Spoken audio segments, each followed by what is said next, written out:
Hi everyone, my name is Nidhi Bhatnagar and I welcome you all in this channel. तो आज की video में हम क्या सीखेंगे? आज हम करने वाले हैं क्लास 6 की लर्निंग साइंस की बुक से chapter number 17 garbage in garbage out. तो चलो विदाउट डिले हम अपने वीडियो को शुरू करते हैं। Every day we put many things in our dustbin. तो हर रोज़ हम बहुत सारी चीज़ों को डस्टबिन में डालते हैं।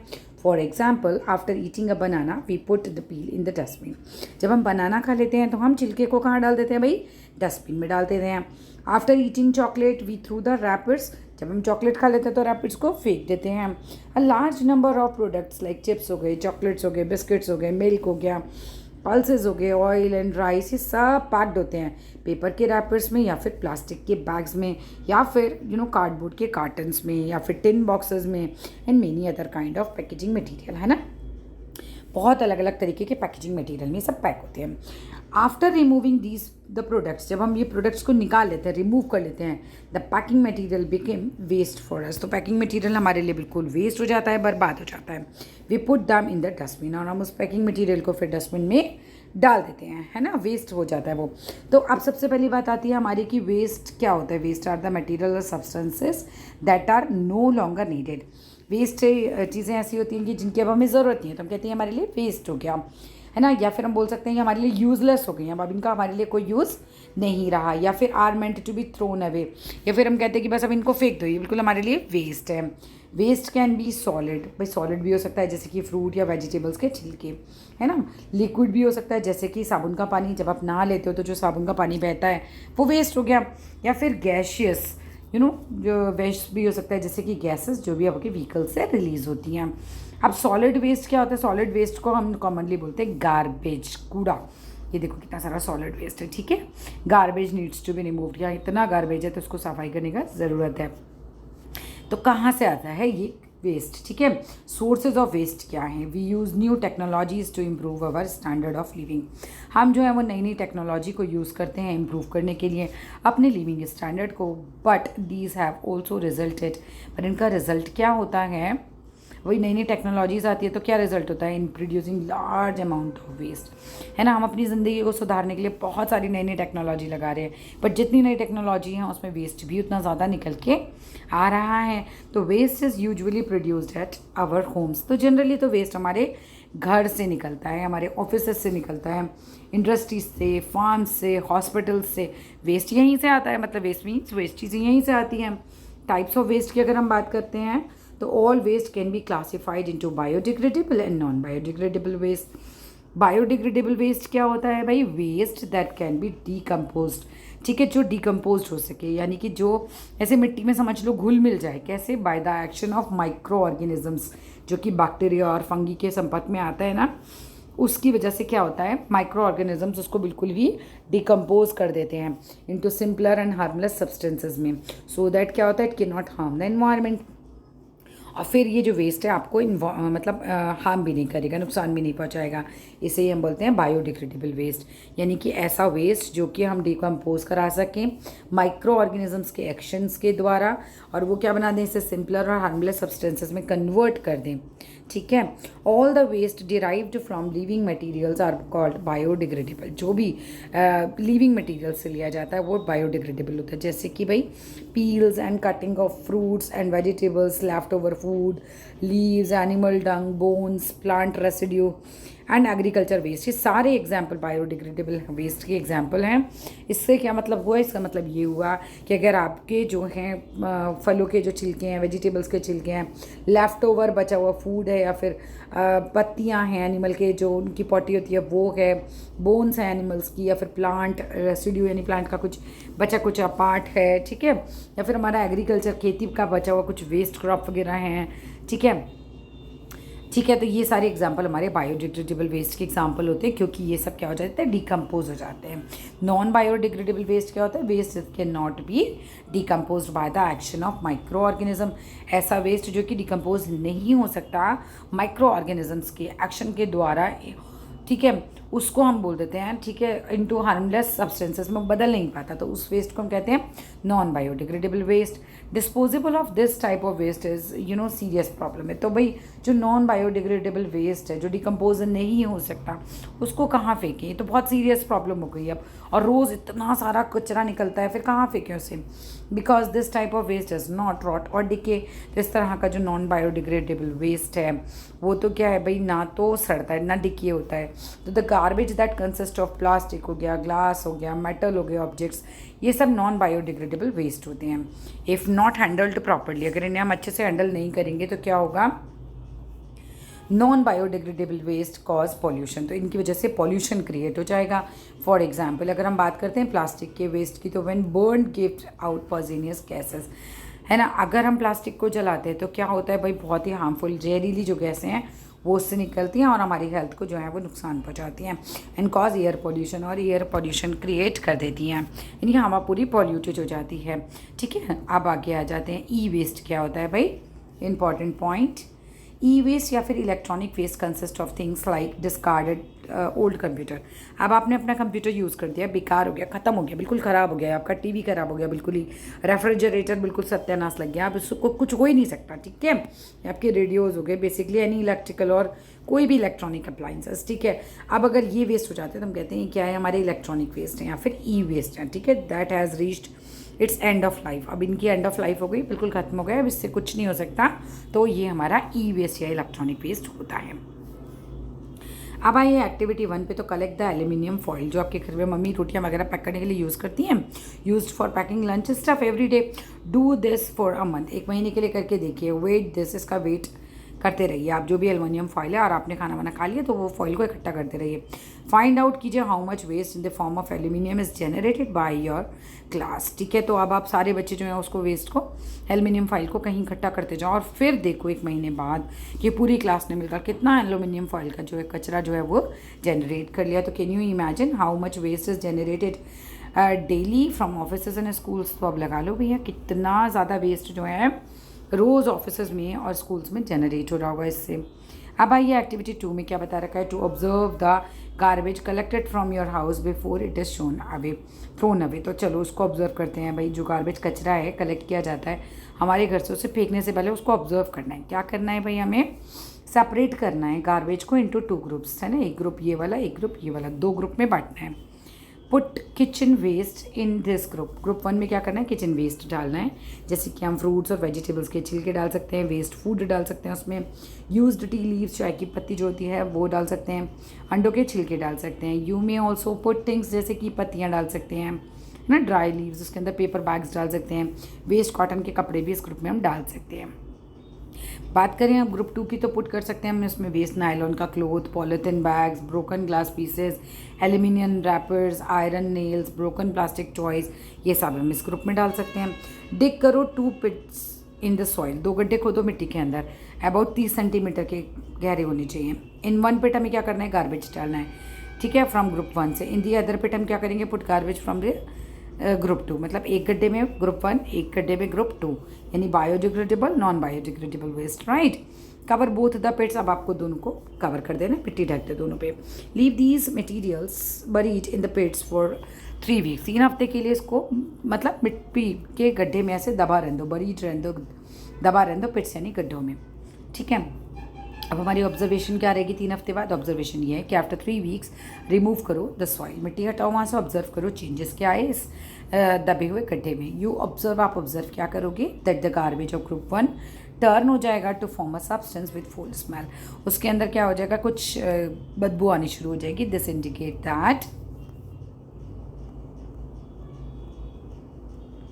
Rotting of garbage is completed by the action of micro organisms, ठीक है। तो गार्बेज की जो सड़ना है वो स्टार्ट हो जाएगा, रॉटिंग उनकी शुरू हो जाएगी, बिल्कुल, ठीक है, मिट्टी के अंदर ही। The waste material in group 1 are biodegradable waste, ठीक है, क्योंकि उसका रॉटिंग हो रहा है। अब you observe that the garbage of group 2 remains untouched, वो वैसे का वैसे ही पड़ा हुआ है, and this indicates that the garbage has not been decompose by the micro organisms, कि उसको माइक्रो ऑर्गेनिजम्स ने डिकम्पोज नहीं किया जो कि प्रेजेंट थे मिट्टी के अंदर. सो इस वेस्ट को हम क्या बोलेंगे भाई? नॉन बायोडिग्रेडेबल वेस्ट बोलते हैं. सेग्रीगेशन ऑफ गार्बेज यानी कि उसको सेग्रीगेट करना, अलग अलग करना. ठीक है, क्यों ज़रूरी होता है भाई? सेपरेशन ऑफ गार्बेज या सेग्रीगेशन जिसे हम बोल सकते हैं, non hygienic and slow process है. मतलब ओब्वियसली कूड़े को अंदर से साफ साफ चीज़ें निकालना नॉन हाइजीनिक तो है ही, और बहुत ही धीमा प्रोसेस है, बहुत स्लो प्रोसेस है. It can also adversely affect, बहुत ख़राब विपरीत प्रभाव डाल सकता है हमारी हेल्थ पर, किसी भी पर्सन की हेल्थ पर. सेग्रीगेट करता है जो भी गार्बेज को, जो कचरे वाले होते हैं उनकी हेल्थ ख़राब होने के बहुत ज़्यादा चांसेस होते हैं. इसीलिए so the garbage should be segregated at the point of generation. आइए, म्यूनसिपलिटीज़ क्या करती हैं भाई? प्रोवाइड करती हैं सेपरेट डस्टबिन्स को for collecting 2 kinds of garbage. एक तो बायोडिग्रेडेबल, एक non biodegradable. Usually one blue coloured होता है और दूसरा होता है ग्रीन कलर का. अब ब्लू कलर का डस्टबिन किस लिए होता है बेटा? The blue dustbin is for collecting non biodegradable waste material, है ना. जैसे कि भाई प्लास्टिक हो गया, मेटल्स हो गए, ग्लास हो गए, वो सब ब्लू डस्टबिन में डालो. These materials can be recycled, और इसको हम रीयूज़ कर सकते हैं, रिसाइकल कर सकते हैं. ठीक है, और रीयूज़ कर सकते हैं, फिर यूज़ अगेन. ठीक है. और ग्रीन डस्टबिन में क्या होता है? It's for collecting biodegradable waste, जो किचन का वेस्ट होता है, अदर प्लांट्स प्रोडक्ट या फिर एनिमल वेस्ट होता है, उसके लिए होता है ये. How to reduce generation of garbage. तो किस तरीके से हम करें कि भैया गार्बेज हम कम कचरा करें एक तरीके से. It is important to reduce the generation of waste. तो बहुत इंपॉर्टेंट है कि जितना कम से कम हो सके हमें उतना ही कम कचरा करना चाहिए. This can be achieved by practising the 3 Rs. 3 Rs कौन से हैं?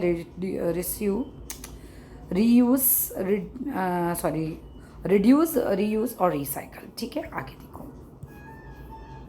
रिड्यूस का मतलब क्या होता है भाई? We can reduce the amount of waste by throwing less.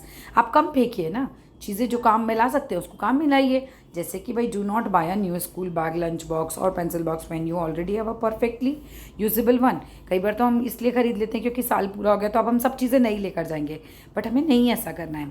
अगर हमारा स्कूल बैग या हमारा लंच बॉक्स या हमारा पेंसिल बॉक्स या कोई भी चीज़ अगर आपके पास ऐसी है जो अभी परफेक्ट है, जिसे आप अभी यूज़ कर सकते हो, यूजेबल है, तो नई मत खरीदो. जितना कम खरीदोगे ऑब्वियस सी बात है उतना ही आप जो है कचरा जो है वो कम करोगे. ठीक है. कैरी करो ओन क्लोथ बैग, अपना कपड़े का बैग लेके जाइए when you go for shopping. Avoid कीजिए पॉलीथीन का यूज़, है ना. जितना आप पॉलीथीन बैग कम मांगोगे उतना ही दुकान वाले भी कम रखेंगे. जिससी बात है, सीधी सी बात है, कचरा कम होगा. Take as much food on your plate as you can eat, क्योंकि अगर प्लेट में बहुत ज़्यादा ले लोगे और छोड़ोगे तो फिर वो वेस्ट हो गया. यूज़ करो ink pen instead of ball pens. क्या होता है, बॉल पेन की तो एक बार रिफिल खत्म हो गई तो फिर वहाँ से वेस्ट हो जाएगी, लेकिन इंक पेन में इंक खत्म होती है तो क्या होता है बेटा, इंक तो आप वापस से उसमें डाल सकते हो. ठीक है. अब एक का चीज़ आती है रीयूज़ का. Reuse is to use an item more than once. Reuse मतलब दोबारा यूज़ करना. तो reusing of item is another method of reducing waste. ये भी एक तरीका है कि हम वेस्ट को रिड्यूस कर दें. For example plastic jars in which we get food items, जैसे कि पिकल्स हो गए या जैम्स हो गए, हम उनको रीयूज़ कर सकते हैं later on for storing things, जैसे कि सॉल्ट रखने के लिए, मसाले रखने के लिए, चीनी रखने के लिए, पल्सेस दालें वगैरह रखने के लिए. मैट्स को हम यूज़ कर सकते हैं इन the form of mats can be made from old clothes. तो यानी पुराने कपड़ों से हम क्या बना सकते हैं भाई? मैट्स बना सकते हैं. Old clothes and furniture should be donated, है ना. इसको हमें दान में दे देना चाहिए किसी भी पुअर को. सो उसको रीयूज़ कर सकते हैं. रीयूज़ करो ओल्ड न्यूज़पेपर्स को, मेक उससे कैरी बैग्स बनाओ या फिर ओल्ड चार्ट्स बना लो कवर करने के लिए अपनी बुक्स को, नोटबुक्स को या फाइल्स वगैरह को. Paper napkins can be replaced by cloth napkin, क्योंकि पेपर नैपकिन तो आपने एक बार यूज़ किया और उसको फेंक दोगे, लेकिन क्लोथ का नैपकिन अगर होगा आपका तो आप उसे वॉश करके फिर से यूज़ कर सकते हो.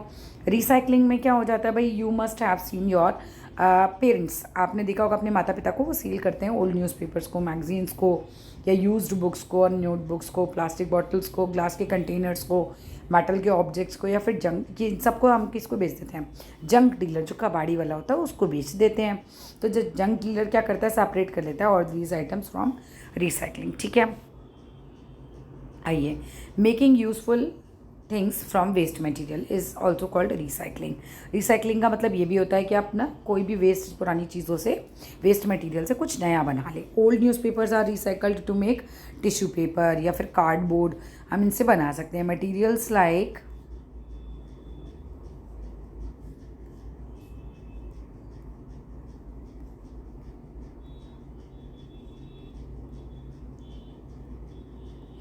ग्लास है, मेटल पीसेज है, पेपर है, ये कलेक्ट किया जाता है और सेपरेट कर देते हैं, हम इन्हें सेंड कर देते हैं फिर रिसाइकलिंग इंडस्ट्रीज़ में, जहाँ पर है ना हम इन सब चीज़ों को कलेक्ट करते हैं, कबाड़ी वाले भैया को दे देते हैं, फिर ये सब क्या करते हैं इंडस्ट्रीज़ में दे आते हैं वेयर दे आर रिसाइकल, जहाँ पे इन्हें रिसाइकल करा जाता है, फ्रेश ग्लास बनाए जाते हैं, इनसे मेटल फ्रेश बनाया जाएगा या प्लास्टिक या फिर पेपर प्रोडक्ट इनसे बना लिए जाते हैं फिर से, ठीक है। We use that paper is made from wood pulp, हम जानते हैं कि जो पेपर है वो बनाया जाता है लकड़ी के वुड पल्प से, कह सकते हैं ना, पल्प जो होता है लकड़ी का। By recycling used paper we can save many trees. अगर हम वापस से रिसाइकल करने लग जाएं पेपर को, है ना, ऐसे फेंकने की बजाय कबाड़ी वगैरह को दे दें, वो वहाँ तक पहुँचा दे, तो हम बहुत सारे पेड़ों को बचा सकते हैं। The materials the mineral resources of any country are precious. कोई भी मिनरल रिसोर्सेज है वो कंट्री का बहुत ही प्रीशियस होता है, तो हमें कुछ भी वेस्ट नहीं करना, ये सब एग्जॉस्टिबल होते हैं, यानी समय के साथ सब चीज़ें जो सारे मिनरल्स वगैरह रिसोर्सेज हैं समाप्त हो जाएगी, तो हमें इन्हें ध्यान से खर्च करना चाहिए। Metal garbage can be melted, इनको तो वापस से पिघलाया जा सकता है और रिसाइकलिंग की जा सकती है इनकी इंडस्ट्रीज़ में, इससे फ्रेश मेटल्स बनाया जा सकता है which can be use to make new products, तो इनसे नए नए प्रोडक्ट्स बनाए जा सकते हैं। To make your own recycled paper, अपना रिसाइकल पेपर हम कैसे बना सकते हैं? And old newspaper, gum, water and wire mesh हमको चाहिए फिक्स्ड एक स्क्रीन में, जैसे कि मान लीजिए वायर मैश है, ठीक है, तो यहाँ पर हम अपना पल्प डालेंगे जो पानी से हम और कागज़ से बनाएंगे ना, तो शेप ले लेगा। वो मेथड क्या है भाई? टेक 2 और 3 पेजेस, 2-3 पेजेस लो ओल्ड न्यूज़पेपर के, tear them into small pieces, उसको छोटे छोटे टुकड़ों में फाड़ लो, and put the pieces into tub of water, उसको पानी में डालो। फिर क्या होगा? Let the pieces of paper remain submerged in water for a day, एक दिन के लिए उसे भीगे रहने दो। Make a thick paste of paper, उसको थिक पेस्ट बनाओ पेपर का बाय चर्निंग, उसको खिलाते जाओ, चर्निंग कर दो उसकी बिल्कुल मिक्सचर को, और उसको पल्प बना लो। Add a few drops of gum उसके अंदर डाल दो इस पेस्ट के अंदर, और अच्छे से उसको मिक्स कर दीजिए। Take a fine wire mesh, fix जो होती है स्क्रीन के अंदर एक फ्रेम के अंदर, ऐसे वो लेना है आपको, पोर करना है इसके अंदर, ऐसे ही आपने ऐसे डाल दिया इसके अंदर, आप पोर कर दीजिए आप इसको, ठीक है। फिर क्या होगा? स्क्रीन में और सेपरेटेड इवनली, उसको अच्छे से फैला दीजिए। You can also add some food colour भी डाल सकते हैं, स्मॉल पीसेज ऑफ फ्लावर भी फ्लावर पेटल्स डाल सकते हैं हम, लीव्स वगैरह डाल सकते हैं फैंसी पेपर की, ठीक है, इस तरीके से। ये देखो, left the screen and let the water drain, अब उसको स्क्रीन का ऐसे छोड़ दो और पानी को उसमें से निकल जाने दो। Place the screen with the pulp in the middle of the newspaper, बीच में रखो उसको, and put it in the sun, उसको धूप में रख दो, ठीक है। अब क्लोज करो the newspaper now and place a wooden plank of the top of the newspaper and press it, squeeze excess water. अब उसके ऊपर कुछ भी ना वुडन का प्लैंक वगैरह रख दो, जिससे कि टॉप ऑफ द न्यूज़पेपर पे उसको प्रेस करने के लिए, जिससे उससे सारा एक्सेस वाटर निकल जाए। ओपन द न्यूज़पेपर, अब उसको खोलिए, लेट द पेपर ड्राई, उसको सूखने दीजिए on the newspaper for a day, एक दिन के लिए उसको छोड़ दो, मतलब जो आपने पेपर बनाया है ड्राई होने के लिए न्यूज़पेपर पे। And keep the corners of the newspaper pressed, उसको दबा के रखिए कॉर्नर को, नहीं तो वो उड़ जाएगा ना। So wait so they do not curl up, ऐसे मुड़ेगा नहीं। फिर the heat of the sun क्या करेगी? Will remove all the water left in the layer of the paper pulp, ठीक है, उसको हीट उसको पूरा सुखा देगी कंप्लीटली, उसको ड्राई कर देगी। And the dried and thin layer of paper pulp is your recycled paper, आप जो बना वो आपका रिसाइकल्ड पेपर है। You can also use the wire screen only to spread the pulp, but be careful while doing this, the sharp edges जो होती हैं screen की वो आपको हार्म भी पहुंचा सकती है फिंगर को, तो बड़े ध्यान से करना है आपको ये। डिस्पोजल ऑफ गार्बेज, कैसे इसे फेंके? तो सम ऑफ द इम्पॉर्टेंट मेथड हैं जिससे हम फेंक सकते हैं, जैसे कि हम पोस्टिंग कर सकते हैं, हम लैंडफिल में डाल सकते हैं, फिर इंसैनिटेशन कर सकते हैं। तीनों को समझना चाहेंगे तो कंपोस्टिंग क्या होता है बेटा? Composting is a natural fertiliser. Compost क्या होता है? कंपोस्टिंग मतलब कंपोस्ट बनाना। कंपोस्ट क्या है? एक नेचुरल फर्टिलाइजर है, पेड़ पौधों में डालोगे वो अच्छे से ग्रो करेंगे, तो इट कंटेन्स न्यूट्रिएंट्स जो भी रिक्वायर्ड होते हैं ग्रोथ ऑफ अ प्लांट्स के लिए। सो कंपोस्ट बड़ी यूजफुल वो यूज होती है एज अ मैन्योर की तरह ग्रो करने के लिए प्लांट्स को। The process of converting biodegradable waste into compost by the action of microorganism, उसको हम कंपोस्टिंग कहते हैं, है ना। आपने कंपोस्ट बनाई, अपने छिलके और उसके अंदर लकड़ी, कागज़ सब डाला गड्ढे में, माइक्रो ऑर्गेनिज्म ने उसे क्या किया, है ना, उसको जो है उसको कंपोस्ट बना दिया एक तरीके से। अब आओ देखो ये क्या क्या कैसे बनाएंगे अब ये things needed to make a compost. Biodegradable waste चाहिए आपको, फिर आप गड्ढा खोदिए 30 centimetre deep in a corner of your garden. You can also take a large earthen pot, आप एक मिट्टी का बड़ा बर्तन भी ले सकते हैं, कोई टब ले सकते हैं फॉर दिस पर्पज। डंप कर दो उसमें बायोडिग्रेडेबल डोमेस्टिक वेस्ट को, जैसे कि आप फ्रूट्स को या वेजिटेबल्स के पील्स को, वेस्ट फूड फॉलन लीव्स वगैरह को, या सम सॉइल उसके अंदर हम डाल सकते हैं। When the pit is full, जब वो गड्ढा पूरा भर जाए, add a few buckets of water, उसमें डालो। देन कवर कर दो इस पिट को with a layer of soil से, लीव इट, छोड़ दो उसको अनडिस्टर्ब्ड। ऑब्जर्व करो इस पिट को 6 से 8 हफ्ते के लिए, ठीक है। अब क्या होगा, 6 से 8 हफ्ते में द माइक्रो ऑर्गेनिज्म जो भी प्रेजेंट होंगे सॉइल में वो एक्ट करेंगे, वेस्ट को कन्वर्ट कर देंगे कंपोस्ट में, कंपोस्ट फॉर्म हो जाएगी and can be dug out in of the pit, उसमें से फिर आप निकाल सकते हो उसको। अब वर्मी कंपोस्टिंग क्या होती है भाई, the compost process by the, ये बहुत फास्ट हो जाएगा with the help of earthworms, अगर केचुए छोड़ दें हम उसके अंदर ही। द टाइप ऑफ अर्थवॉर्म्स जो कि यूज़ होते हैं कंपोस्टिंग के लिए, उनको रेड वॉर्म्स होते हैं वो, ठीक है। Red worms are introduced in the waste dumped in a large pit, red worms को इसमें डाल दिया जाता है, ठीक है, बड़े से गड्ढे के अंदर जिसमें आपने अपना डाला है biodegradable waste within the soil, हम उसे डाल देते हैं। तो दीज रेड वॉर्म्स ईट कर लेते हैं the soil along with the waste material, ठीक है, खा जाते हैं मिट्टी को भी इस वेस्ट मटेरियल के साथ। फिर उसे जो उनकी पॉटी होती है वो होता है पूरा हमारी कंपोस्ट, ठीक है। The method bye preparing compost with the help of red worms is called vermi composting. बहुत इंपॉर्टेंट है, ज़रूर आएगा ये आपके एग्जाम में अगर चैप्टर आ रहा है तो। एक्टिविटी देखिए, टू प्रिपेयर वर्मी कंपोस्ट, क्या करना है, एग्रीकल्चर और किचन वेस्ट यानी कि जो बायोडिग्रेडेबल वेस्ट है, रेड वॉर्म्स और वाटर, ये सामान चाहिए। मेथड है ये हमारा कि डिग करो एक गड्ढा 3 फीट का डीप जो रहेगा, एट अ शेडी प्लेस पर, किसी भी छायादार जगह पर, प्रेफरेबली होना चाहिए अंडर द ट्री। स्प्रेड कर दो 2 centimetre thick layer of sand उसके अंदर, है ना, बिल्कुल गड्ढे के अंदर नीचे फ्लोर पे बिछा दो, और पुट करो किचन वेस्ट उसके अंदर डालो।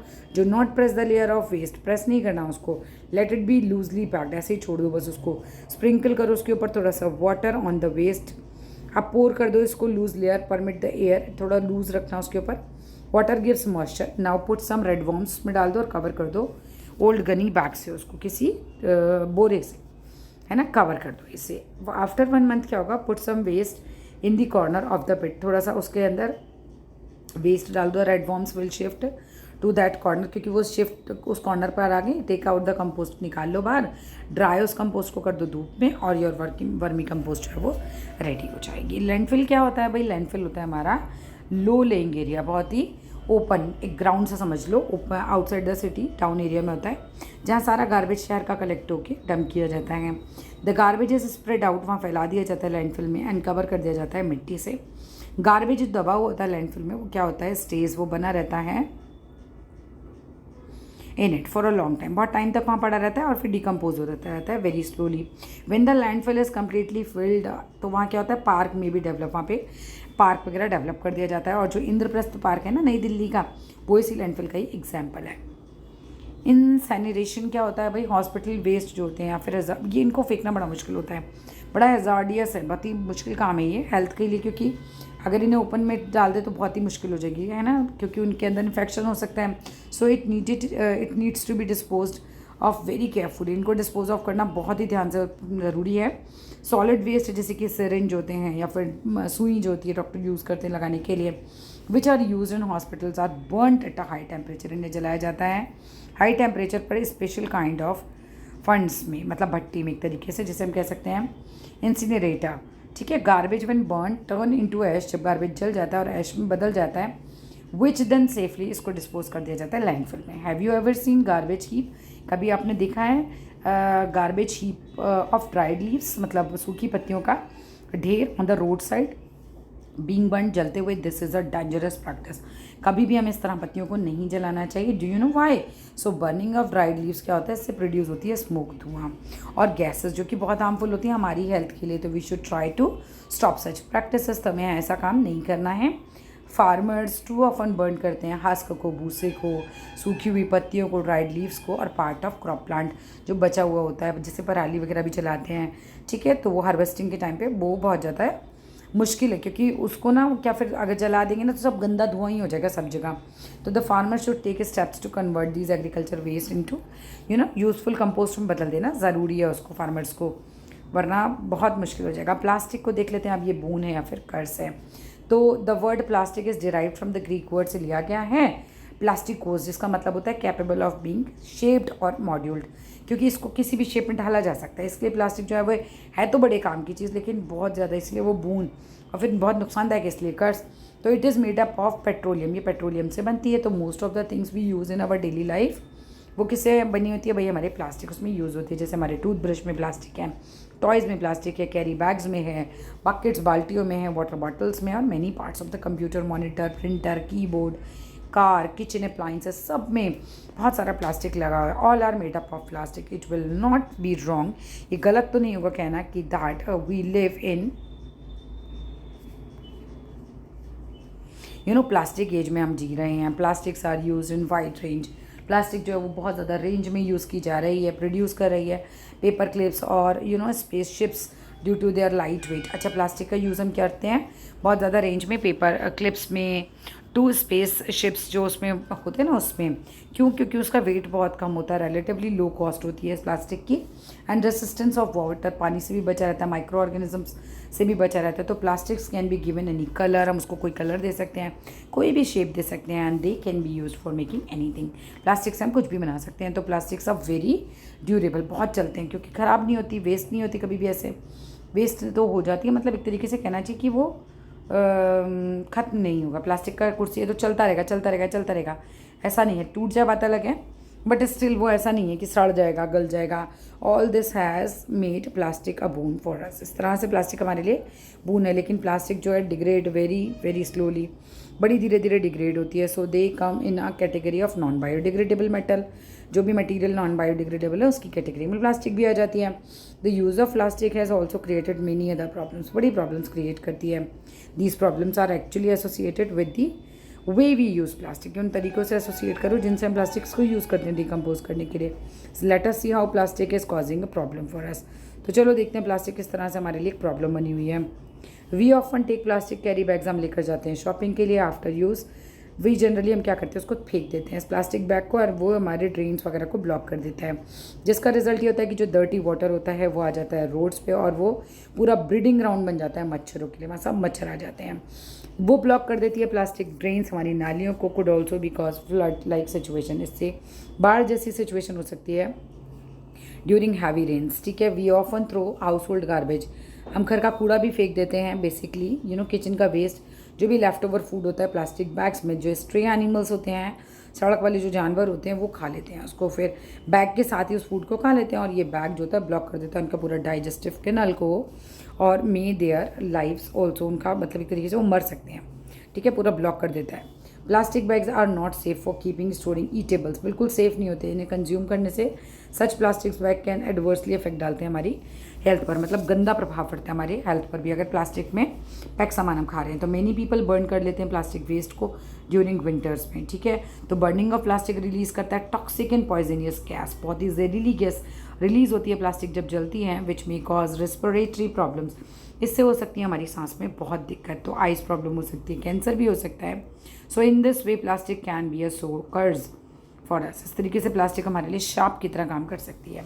बायोडिग्रेडेबल प्लास्टिक बेस्ड होती है on scratch rather than petroleum के, एंड ये भी डेवलप हो गया है। ठीक है, हैव बीन डेवलप्ड, और these plastics are in early stages of commercialisation and are eco friendly होती है। ठीक है, ये पढ़ लेना इसको अच्छे से। अब आ जाओ minimising the overuse of plastic, किस तरीके से हम मिनिमाइज़ करें अपने यूज़ को, प्लास्टिक को कम से कम यूज़ करें और डील करें अपने गार्बेज के साथ। एक तरीके से गार्बेज को हैंडल कैसे करना है भाई, we can minimise overuse of plastic को हम कम से कम करें। यूज़ करो प्लास्टिक बैग्स को टू दी मिनिमम, सबसे कम यूज़ करना है प्लास्टिक बैग। कपड़े का बैग यूज़ करो, कागज़ का बैग यूज़ करो। टेक योर ओन क्लोथ या फिर जूट बैग लेके जाओ when you go out for shopping, जब भी आप शॉपिंग के लिए बाहर जाएँ कपड़े का बैग या जूट का बैग लेके जाइए। इंसिस्ट कीजिए शॉपकीपर्स को to give items in a paper bag instead of plastic bag. Plastic bag में मत दो भैया, किस में दे दो भैया, पेपर के बैग में दे दो। हमें किससे बोलना है, दुकानदार से बोलना है। ठीक है, इन 2009 की बात करें तो दिल्ली गवर्नमेंट ने इम्पोज किया था ban on the use of polythene bags पे। It slapped the maximum penalty 1 lakh रुपए की लगाई गई थी, और 5 साल के लिए, या फिर जेल भी हो सकती है अगर आप प्लास्टिक यूज़ करते हो। इन्वायरमेंटल प्रोटेक्शन एक्ट में ये लिखा हुआ है। ठीक है, हमें नहीं यूज़ करना चाहिए प्लास्टिक बैग को स्टोर करने के लिए ईटेबल आइटम्स को। Do not throw plastic bags here and there, इधर उधर मत फेंकना। Never burn objects made up of plastic, कोई भी प्लास्टिक से बनी चीज़ को हमें नहीं जलाना चाहिए, नहीं तो जहरीली गैस निकलेगी। और do not dispose of garbage in plastic bags, है ना, कूड़े को प्लास्टिक बैग्स में नहीं फेंकना चाहिए। बेनिफिट क्या है वेस्ट मैनेजमेंट की अगर हम बात करते हैं तो, इन द लास्ट 2 डेकेड्स, अगर हम 20 सालों की बात करें तो, we have changed our attitudes towards disposable waste. तो वो इज अ कॉन्शियस हम खो गए हैं। कंसीडरिंग देयर इम्पैक्ट, क्योंकि हमें पता चल गया कि हमारी जो लाइफ है उस पर उसका बहुत इम्पैक्ट पड़ रहा है। तो the basic approach to the management and control of waste involve करता है प्रोडक्शन ऑफ मिनिमम वेस्ट को। अगर हम बेसिकली ध्यान दें अप्रोच हमारी रहे इसको मैनेज करने की, इसको कंट्रोल करने की, तो हम देखते हैं कि भाई मिनिमम वेस्ट होना चाहिए, प्रॉपर इसको फेंकना चाहिए, डिस्पोजेबल होना चाहिए। तो हम 3Rs प्रोग्राम भी हमने देखा, रिड्यूस, रीयूज़ और रिसाइकिल वाला। ये अबव अप्रोच हमें बहुत ज़्यादा मदद करती है इसको मैनेज करने के लिए। अगर हम बात करते हैं reduces air, water and land pollution, अगर हम प्रॉपरली ये सब करते हैं तो क्या होता है, तीनों टाइप का पोल्यूशन कम हो जाएगा। कंजर्व करेंगे हम नेचुरल रिसोर्सेज को, जैसे कि हम पेड़ बचाएंगे, हम मेटल्स को बचाएंगे, सेव करेंगे हम इलेक्ट्रिसिटी और उसके रिसोर्सेज को required for producing new products, ठीक है, और प्रोवाइड करेंगे हम हेल्दी और क्लीनर एनवायरनमेंट। अब हम प्लास्टिक को कम से कम यूज़ करेंगे तो एनवायरनमेंट क्लीन रहेगा और काफ़ी हेल्दी रहेगा, और इससे हमारा पैसा भी काफ़ी सेव हो जाएगा। We must reduce the generation of garbage, हमें जनरेशन ऑफ गार्बेज को कम करना चाहिए, मतलब कम से कम कचरा कीजिए, यूज़ कीजिए इफेक्टिव मेथड्स को इसके डिस्पोज करने के लिए। इसको स्वच्छ भारत अभियान, वेरी इंपॉर्टेंट, द स्वच्छ भारत अभियान is the most significant cleanliness campaign जो कि लॉन्च हुआ था प्राइम मिनिस्टर के द्वारा हमारी कंट्री में अक्टूबर 2014 में। इसका एम यही था कि लोगों को हम जो है वो मेकिंग ए क्लीन इंडिया, मतलब एक तरीके से जागरूक करें और भारत को एकदम स्वच्छ बनाएं। Every Indian should actively participate in the campaign, सब ने ही इसमें काफ़ी अच्छे से मतलब पार्टिसिपेट करना चाहिए सबको ही। सो लेट अस प्लेज एक शपथ लो that we should neither litter not let the others litter, ऐसा कचरा इधर उधर नहीं फेंकेंगे, ना किसी को फेंकने देंगे। We should not throw away the things that can be reduce या फिर रीयूज, रिसाइकल्ड। अच्छा, हम ऐसी चीज़ें नहीं फेंकेंगे जो कि या फिर रीयूज हो सके दोबारा, या फिर हम उससे कुछ नया बना सके। It will help reduce waste, ये मदद करेगा हमारा, है ना, वेस्ट को रिड्यूस करने के लिए, और हमारी सब चीज़ों को हेल्प मदद करेगा इंडिया को क्लीन रखने के लिए। तो बस फिनिश हो गया हमारा ये चैप्टर, ठीक है। अगर वीडियो अच्छी लगे तो ज़रूर बताना, लाइक करना, शेयर करना, चैनल को सब्सक्राइब करना, और कोई दिक्कत हो तो कमेंट बॉक्स में लिखना। तो चलो जी, फिर मिलते हैं नेक्स्ट वीडियो में। चल दें, love you all and bye bye.